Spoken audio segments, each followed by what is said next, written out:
DBC Adopted Local Plan, Policy DC2 from pages 26 clearly states the following. To ensure that growth can be accommodated sustainably by the sewage infrastructure, this policy requires that in all locations surface water should be separated, with any surface water runoff entering the sewage system being minimized and controlled. The priority is to avoid using public sources wherever possible for the disposal of surface water. If a connection to the public sewage network is the only option, there is a need for on-site attenuation to minimize and control the flows leaving the site. Developers will be required to submit drainage details for consideration by the Council, in consultation with the Environment Agency and Northumbrian Water Limited, to ensure adequate management of foul and surface water flows.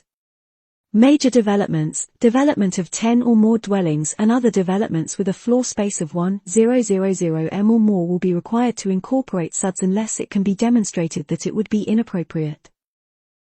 The drainage system must be designed and constructed so surface water discharge does not adversely impact the water quality of receiving water bodies, both during construction and when operational. New development should seek to improve water quality where possible, as well as maintaining and enhancing the biodiversity and habitat of watercourses.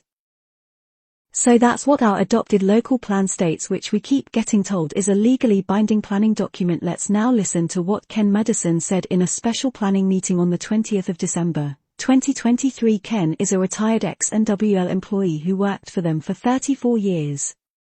Working in various areas from managing and maintaining the sewage infrastructure in Darlington, ending up as water supply demand manager for NWL, covering many aspects from leakage, water efficiency, network analysis, preparing a number of their asset management plans for periodic reviews and capital works associated with the subjects. Hi, Mr. Madison. You have 5 minutes, sir. You can speak into the mic globally. Is that okay? Yep. Yes, I've got 5 minutes, so I'm actually speaking on the other 2 applications as well. So I'm dedicating this particular one to the sewage infrastructure, which covers this, the next, and the next after that. So it's a global issue that covers all sites. I raised a couple of questions at the council meeting on the 30th of November under the motion on sewage, which got removed. I did receive a holding answer which suggested that a meeting was to be arranged with NWL, the Environment Agency, Ofwat and Darlington Borough Council members and officials to investigate the letter in March and June this year. The letter categorically states that the sewage networks is full, along with Stressholme sewage treatment works, and any extra dry weather flow, so that is just human sewage coming from your body, sorry for the graphics, would cause more sewage spills in wet weather. So it's getting a little bit complex now. This is due to the combined sewer element of the network, and that is because of the age that Darlington actually is. So we've got around about 25% of Darlington is based on combined sewers. That is surface water and foul going into the same pipe. In 2022, Darlington saw 531 discharges for 2,179 hours going out of the combined sewer network and into the river, broadly into the River Skerne. So in context of those 531 discharges, on average in Darlington it rains 125 days a year.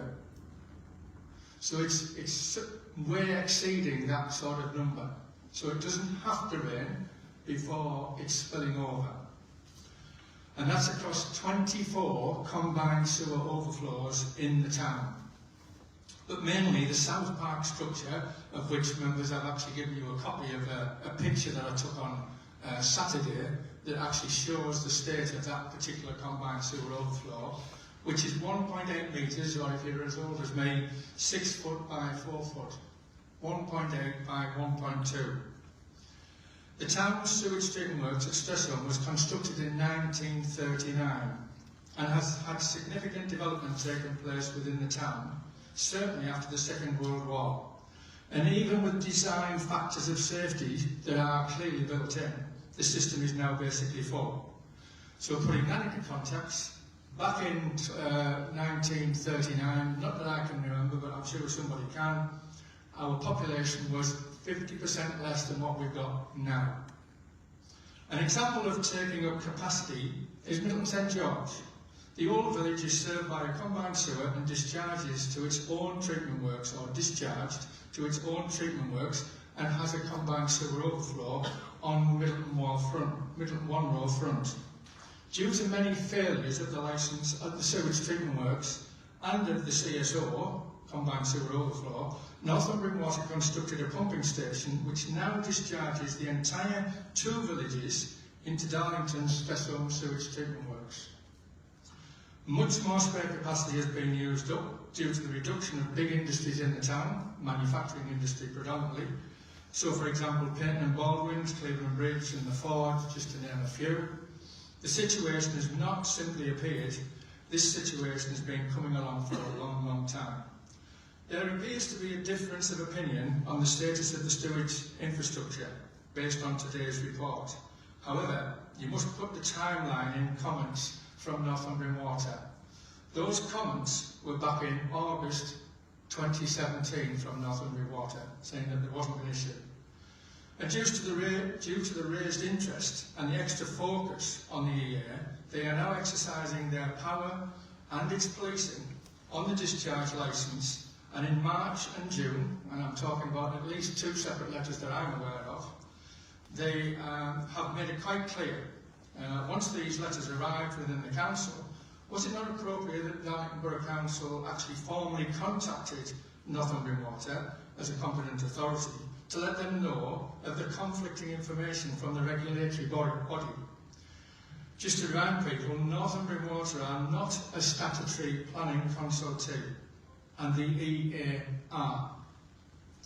I've been through Northumbrian Water's latest asset management plan, recently submitted to Ofwat for the period 2025 to 2030, and can see no provision has been made for a CSO combined sewer overflow improvement works, or in fact upgrading of Stressholme treatment works from a volume perspective.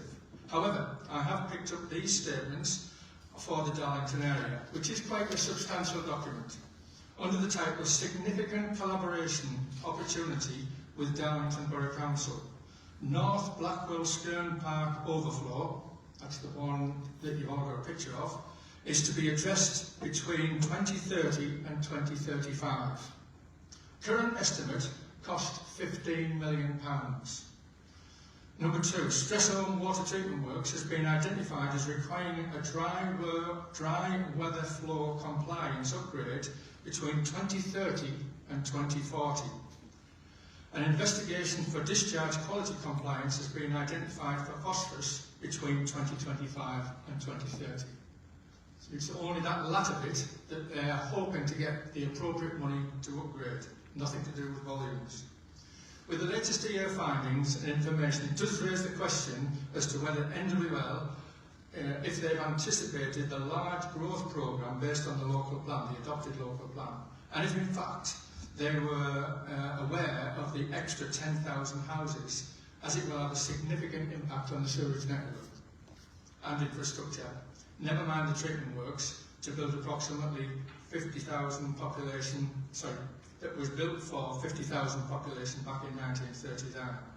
There is no simple answer to the problem. However, Darlington Borough Council can assist this by taking out the highway drainage that's connecting to the combined sewage, so they can take away the load and make more load available down at the sewage treatment works and stop the spills coming over into the CSOs. You have 30 seconds, Mr. Madison. I've got 5 lines, is that okay? That's lovely.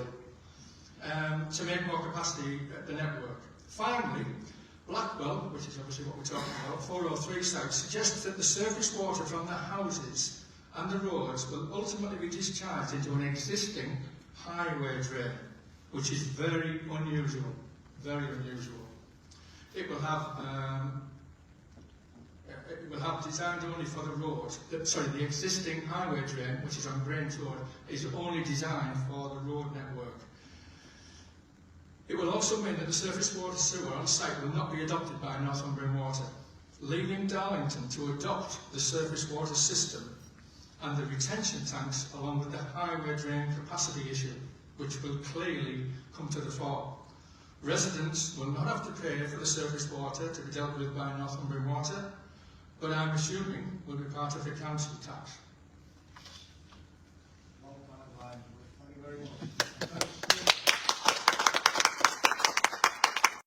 Despite what was discussed today, the concerns from residents, and also the Environment Agency DBC officers recommended approval for 3 planning applications for the total of over 1,600 sewage and wastewater producing new homes.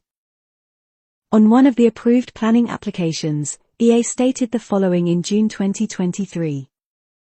Based on the location of the development, it is expected that the foul flows will be treated by Northumbrian Waters, Northwest, Stressholme Sewage Treatment Works, STW, but this will need to be confirmed by the applicant.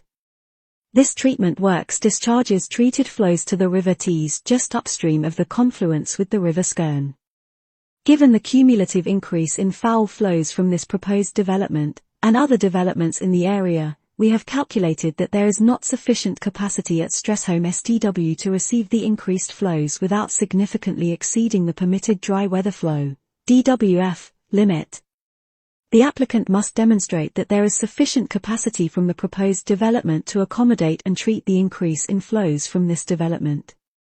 It is noted that there is another large housing development, Planning Application 17006320 UTE, currently being assessed by the local planning authority, which is situated next to this proposed development. No more DWF into the sewerage network to stop greater spills from the various CSO that exist downstream of the development before it gets to Stressholme.